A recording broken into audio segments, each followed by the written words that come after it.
प्रिय मित्रों, आज हम गीता के 7वें श्लोक से लेकर के 10वें श्लोक तक का चिंतन करेंगे कि वह हमारे जीवन में कहां और किस तरह हमें देखना चाहिए। उसके कुछ विशेष कारण हैं, इसीलिए एक एक श्लोक की व्याख्या पूर्ण रूप से मनोवैज्ञानिक भावों को समझते हुए अपने अंदर के सभी पात्रों को जानने का प्रयास हमें करना चाहिए, और तभी हम गीता को पढ़कर अपने जीवन को सफल बना सकते हैं। गीता वह ग्रंथ है जो अपनी कमियों को ढूंढकर उन्हें सुधार करने का पूरा मौका देता है। अतः गीता पढ़ने के बाद यदि अपने में सुधार नहीं आता तो इसका सीधा मतलब निकलता है कि हमने गीता को उस तरीके से पढ़ा ही नहीं जिस तरह से गीता को पढ़ना, समझना, गूढ़ना, मनना करते हैं, उसी क्रम में जानते हैं। यहां लिखा गया है, अस्माकं तु विशिष्टा ये तान निबोध द्विजोत्तम नायका मम सैन्यस्य संजार्थम तानि विब्रवीमते। तो यदि हम सीधा भाव निकाले तो इसका भाव निकलता है कि हे ब्राह्मण श्रेष्ठ, दुर्योधन द्रोणाचार्य के पास जाकर सीधा कहता है कि हे ब्राह्मण श्रेष्ठ, हमारे पक्ष के उन सेना नायकों के संबंध में भी सुन लीजिए, क्योंकि उसने पहले पांडवों के जो हमारे सजातीय गुण हैं उनकी चर्चा की, अब जो विजातीय गुण हैं, जो राक्षसी प्रवृत्ति के गुण हैं, उनकी वह बात करता है और यह कहता है कि जो सेना संचालित करने में विशेष रूप से निपुण है, मैं आपके समक्ष उनका वर्णन करता हूं। तो वह सीधे सीधे यह कह रहा है कि हम जब भी किसी शत्रु की बात करें तो हम चाहे कितने ही बलशाली हों, लेकिन हम कभी भी दूसरे को कमजोर ना समझें। और यहां यह भी जानकारी देने की कोशिश की जा रही है कि अधूरी शिक्षा कभी भी द्विज पर विजय नहीं पा सकती। उसके लिए हमें कुछ नया करना पड़ेगा। आगे के श्लोक में सीधा सीधा लिखा गया है, भवान भीष्म च कर्ण च कृप च समुज्जतः अस्फित्तामा विकर्ण है ते सौमिदत्त च एव च। तो यहां उन्होंने एक एक व्यक्ति की परिचय देने की कोशिश की है। भगवान मीन्स आप द्रोणाचार्य, तो आप तो स्वयं महायोद्धा हैं, आपने सजातीय शक्तियों को भी और विजातीय शक्तियों को भी, क्योंकि द्वैत तो खुद मालिक होता है। दूसरे योद्धा हैं भीष्म, जो पितामह हैं, और यहां भीष्म को समझना बहुत आवश्यक है। मैं आपके मंथन के लिए, आपके चिंतन के लिए भीम का थोड़ा सा विशेष वर्णन करना चाहता हूं, क्योंकि यदि हमने भीष्म को ठीक से समझ लिया तो फिर हम आधी गीता स्वयं समझ जाएंगे। और भीष्म है भ्रम रूपी पितामह भीष्म। भ्रम, शंका, मन में सदैव इन विकारों का स्थल होती है, जिन विकारों की बात हम गीता में दूर करने की बात कर रहे हैं। और भ्रम तब तक जीवित रहता है जब तक वह चाहे, इसीलिए यहां भीष्म को इच्छा मृत्यु का वरदान प्राप्त है।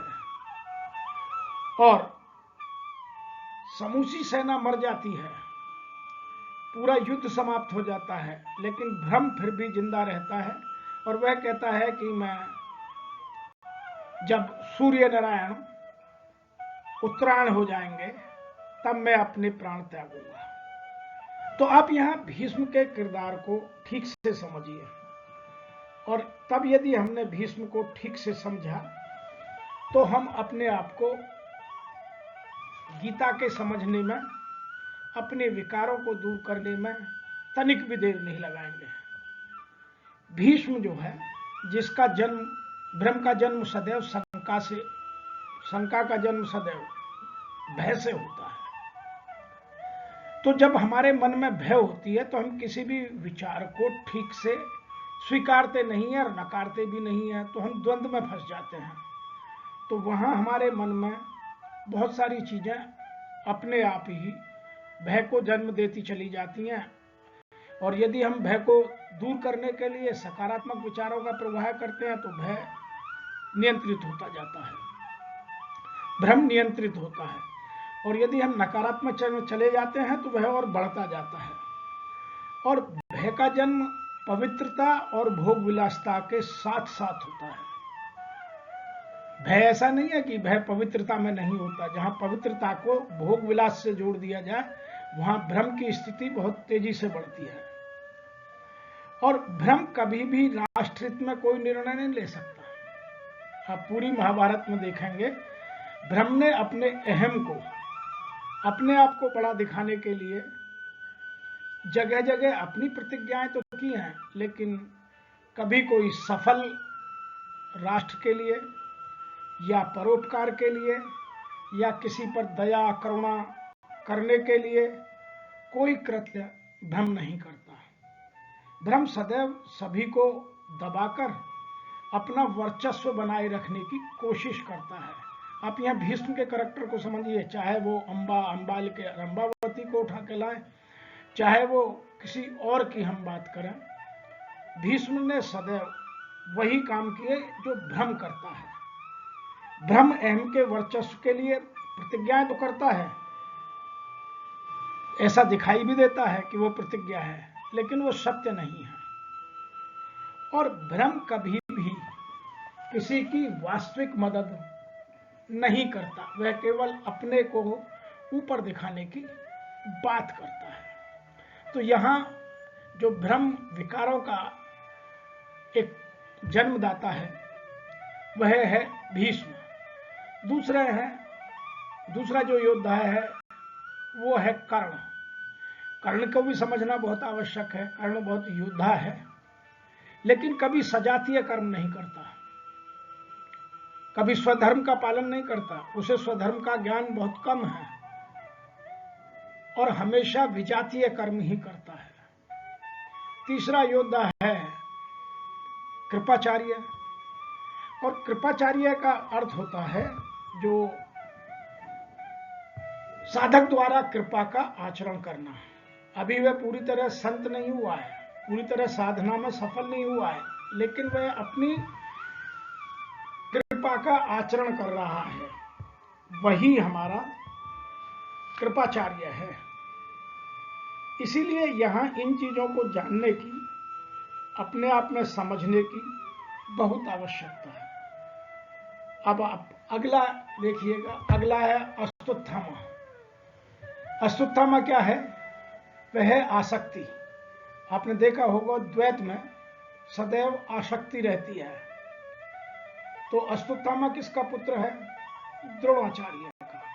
तो द्रोणाचार्य में सदैव अस्तुत्थामा के कारण आसक्ति बनी हुई है। दूसरा है विकर्ण। विकर्ण जो योद्धा है वह सदैव विकल्प के तौर पर आपके मन में कोई ना कोई विचार लाता रहेगा, ये नहीं तो ये नहीं तो ये नहीं तो ये, जो विकल्प पैदा करता है, लेकिन वह पूर्णतः आपकी सफलता की धारणा को प्रतिपादित नहीं करता, वह है विकल्प। अब बात की गई यहां सोमदत्त के पुत्र भूरिश्रवा की। तो जो सोमदत्त के पुत्र भूरिश्रवा हैं वह है भ्रममयी सांस। जब साधक को यह लगने लगे कि मैं साधना के उच्चतम स्तर पर पहुंच गया हूं, जबकि वह पहुंचता नहीं है, यही यहां सोमदत्त के पुत्र भूरिश्रवा की स्थिति है। वह युद्ध में ऐसा दिखाता है कि मैं बहुत ऊपर का पहुंचा हुआ योद्धा हूं, लेकिन वास्तव में ऐसा होता नहीं है। इसलिए यहां बहुत सारी चीजों को समझना और उनको अपने जीवन में प्रयोग करने के लिए उनके अर्थ को अपने जीवन में प्रतिपालित करना, तब गीता का आनंद है। अगला जो यहां है समझने की बात है वह यह है कि जो अगले श्लोक में कही गई है कि इनके और कौन है? जो अपने आप में बहुत मायने रखते हैं। अन्य च ब्रवशूरा मदार्थतयक जीवता नानास्तारण प्रहरण सर्वे युद्धि विशारदा। तो यहां कहा गया है कि ये सब महायोद्धा तो हमारे पक्ष में यहाँ हैं ही, जो मेरे लिए अपने जीवन का बलिदान करने को तत्पर हैं। देखिएगा, जो समझने की बात यह है कि जो दूषित धन है, जो मोह है, जो हमारे अंदर छुपी हुई इस तरह की शक्तियां हैं, उनको पूरा करने के लिए ये सब लोग, चाहे वो विकर्ण विकल्प के रूप में हो, चाहे वो भ्रम हो, चाहे वो द्वैत हो, ये सब सदैव दूषित धन को, मोह को, ममता को और मजबूत करने के लिए अपने आप को मिटा देंगे, लेकिन कभी ये नहीं कहेंगे कि तुम गलत हो। और यहाँ पूरे महाभारत में आप देखेंगे कि दुर्योधन को कोई नहीं कहता कि तुम यहाँ गलत हो। इसीलिए आपको इन चीज़ों को अपने अंदर समझने की और अपने अंदर जानने की कोशिश है। तो यहाँ दूषित धन स्वयं कह रहा है कि ये सब योद्धा मेरे पक्ष में अपने जीवन का बलिदान करने को तत्पर हैं। वो अपने अपने युद्ध कौशल में पूर्णतः निपुण हैं और विभिन्न प्रकार के शास्त्रों से सुसज्जित हैं, अर्थात उनके पास अपने पक्ष में देने को सभी तर्क। जब आप देखेंगे विचारों में द्वंद्व होता है तो नकारात्मक विचार भी और सकारात्मक विचार भी अपने अपने द्वंद्व के कारण अपने अपने तर्कों को, अपनी अपनी धारणाओं को आगे बढ़ाते हैं।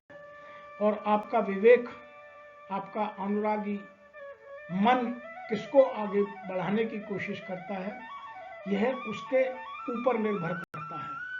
तो यहाँ पूरी जो गीता है उसमें इन सब चीजों को जानने की कोशिश की जा रही है।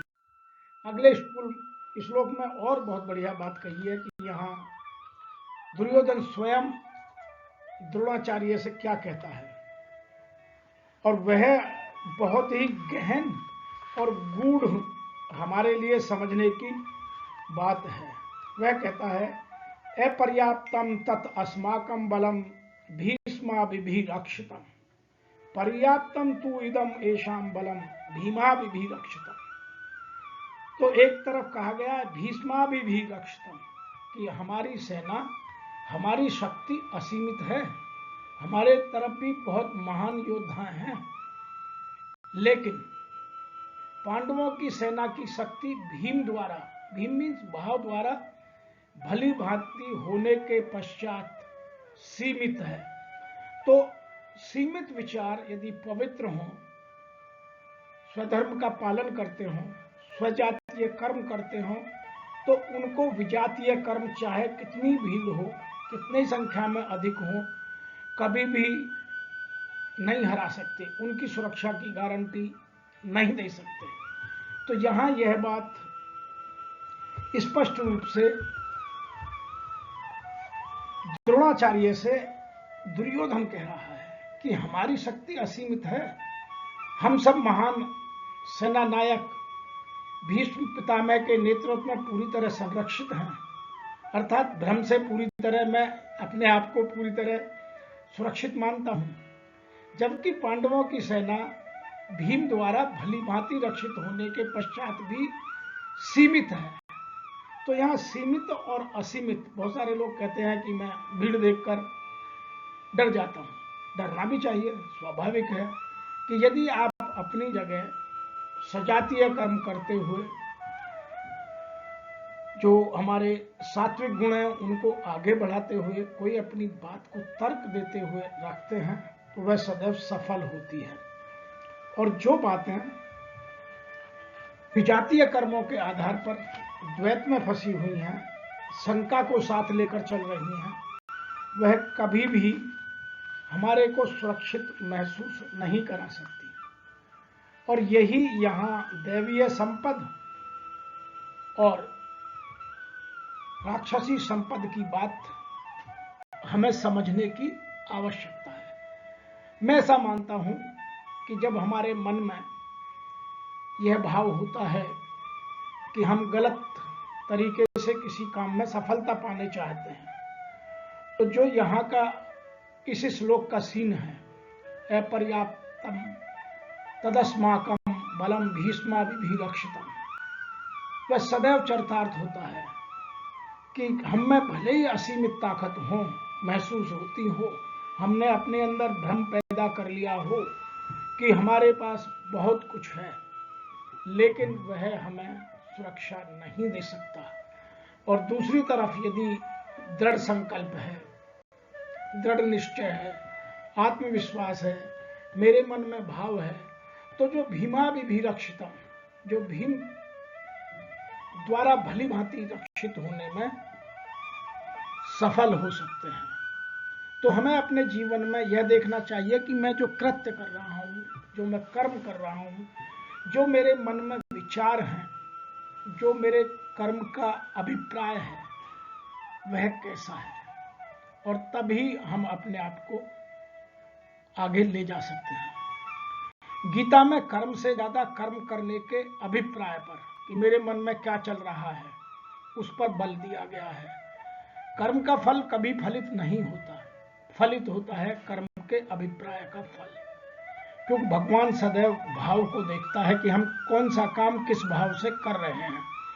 अतः यहाँ भीम द्वारा अर्थात भाव द्वारा भली भांति रक्षित होने पर उनकी सीमित सेना भी मुझे कमजोर नहीं दिखाई दे रही है। यह स्वयं कौन कह रहा है? दूषित धन या मोह है। और किससे कह रहा है? द्वैत से, जिसके मन में सदैव बना हुआ। और किसके लिए कह रहा है? शंका के लिए, भ्रम के लिए, कि भीष्म भ्रम का स्वरूप है। तो मैं आशा करता हूं कि आपको ये जो चरित्रों का मनोवैज्ञानिक चित्रण करने की हम कोशिश कर रहे हैं, जैसे जैसे चरित्र आते जा रहे हैं, हम उनको एक एक को आपको समझाने की कोशिश कर रहे हैं। उदाहरणों के साथ भी मैं यहाँ बात समझाने की कोशिश करता हूँ कि द्रोणाचार्य ने, क्योंकि द्वैत है तो कभी कोई निर्णय स्पष्ट नहीं कहा कि मैं इधर हूं या मैं उधर हूं। भीष्म भ्रम है। भीष्म ने कोई काम राष्ट्र हित में, परोपकार में, समाज को उत्कृष्ट बनाने में कोई निर्णय नहीं लिया, ना कभी किसी को डांटा, ना कभी कोई अपना ऐसा निर्णय लिया। कर्ण ने बहुत बलशाली होने के बाद भी, सूर्यपुत्र होने के बाद भी कभी सजातीय कर्म नहीं किया। हमेशा किसको? या तो भ्रम को बचाने के लिए, या द्वैत को मदद करने के लिए, या दूषित धन मोह को बचाने के लिए उसका साथ दिया।